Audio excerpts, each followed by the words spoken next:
Aloha. Thank you for joining us here at TruthMadeEasy.com as we continue with our Apologetics Made Easy video training course.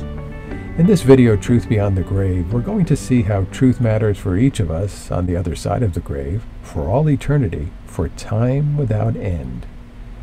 One question that most people have had at one time or another is there really a God? They've also asked, is there a heaven, an afterlife? Is there really life after death? Well, Christianity teaches that God does indeed exist and that he is in heaven and that there is an afterlife. It also teaches that every person will appear before one of two judgments after they die. The Christian appears before Christ at what is known as the Bema Seat judgment, where they're going to be rewarded based on what they did in this life while still here on earth. Unbelievers, those who have rejected Christ, will stand before him at what is known as the Great White Throne Judgment. This is a punishment judgment, one that no one wants to be a part of. The atheist doesn't believe in God, an afterlife, or any such judgments.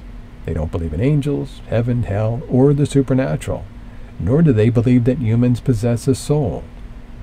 For the atheist, man is a product of evolution. He's nothing more than matter. He's a material man. And this life, well, that's all there is. But what if the atheist is wrong? What if the truth is that there is existence beyond the grave, and what we do today will determine our eternal destiny, either in heaven or hell? Truth really will matter then, won't it? It will matter for all eternity. And you know what? Truth also matters here now on earth too. Think about it. Many good, hard-working people struggle through life, earning a living, supporting a family, helping others, all good and noble things. And what is their final reward in this life? What is their destiny? Well, according to atheism, their destiny is the grave and dirt. Is that what life is all about? Is that the real truth of our existence here on earth? Our real purpose in this life? To work hard and handle the struggles of life with the belief that our reward in the end is what? A destiny of dirt? That's sad. That is so sad. Christianity, on the other hand, teaches that we are born, we live out our lives, and yes, the grave is the destiny of us all. But the grave is not our final destiny.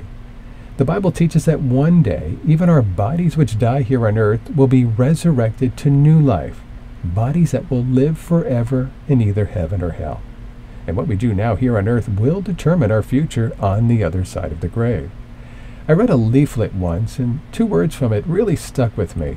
The two words were, "Then what?" Now, I don't have that leaflet, so I put together a hypothetical conversation between a boy and his elderly grandfather that I hope will convey the message I took away from reading that leaflet. Now, this boy's a teenager, a real achiever. He's smart, good in sports, popular, has lots of friends. He's on top of the world. He's got his whole life mapped out with some pretty high aspirations. Now, his grandfather asks him, "So, what are your plans, son, when you get older? What do you want to do?" "Well, I'm going to get a good education and hopefully get to go to a good college." "That's great. Then what?" "I'm going to go to graduate school, get a master's degree, and maybe even a doctorate." "That's sure ambitious. After that, then what?" "Well, I'll start a business of my own and hopefully make lots of money, find the girl of my dreams, get married, and raise a family." "Good, good. Then what?" "Well, we'll build our dream house together, drive the fanciest cars, and travel everywhere." "Well, you sure do have everything planned, don't you?" "Well, after you get that house, car, and you do all that traveling, then what?" "Well, I'll get my kids into the finest schools and colleges and help them get started in their own careers. Maybe one or all of them will join me in my business." "Then what?" "Oh, I guess we'll have some grandkids, retire, golf, travel, kick back, and enjoy our senior years." "Then what?" "Oh, well, I guess I'll die just like everyone else." "Then what?" At this point, there's a deafening silence. Nothing, I guess. I'll be dead." Well, I'm sure you get the message. This boy had planned every detail of his life, but he had left out planning for the most important part of his life after death. Someone has said, we are going to be dead a lot longer than we are alive. Well, if the Bible is true, there will be no end to our existence. We will live for hundreds and thousands and billions of years, century after century, millennium after millennium. It's no wonder that the Bible teaches that our life here on earth is very short. Oh, it may seem long at times, but the Bible describes the brevity of life as a vapor that appears for a little time and then vanishes away. James 4:14.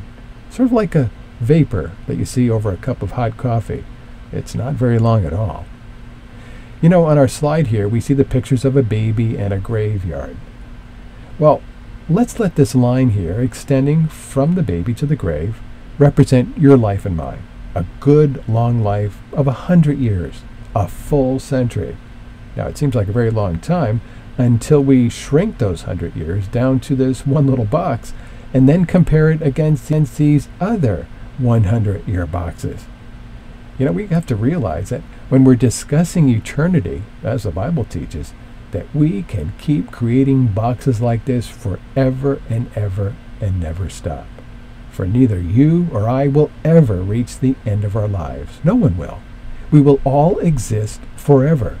It's just a matter of question where we will spend that eternal existence. You know, that's why Jesus taught people when he was still here on earth that there really is a heaven and a hell. And what we do here and now determines which of these two places will be our forever home. In Matthew 22:13, Jesus describes hell as a place of outer darkness, where there will be weeping and gnashing of teeth, a place no one would ever wish to go, a place that God never intended for any human to go. Any human who goes to hell goes there by their own choice. And the worst part is that this place of horror never ceases. Like heaven, it's eternal. The truth as taught in the Bible is that God wants all people to go to heaven, a place more incredible than anything seen here on earth. So yes, truth matters. It matters in our everyday life, it matters when it comes to religion, and truth matters on the other side of the grave. How about you? Have you planned for life on the other side? Maybe you're watching this video right now and wondering, how do I get to heaven? Well, it's actually quite easy to arrange for your travel there, and it will take just a few minutes to learn how. In just a bit here, this video will end, and when it does, simply click on the link labeled Learn More About Heaven. Once you're done, come back and rejoin us for our next video, where we're going to talk about evidence and faith. How much proof is enough proof?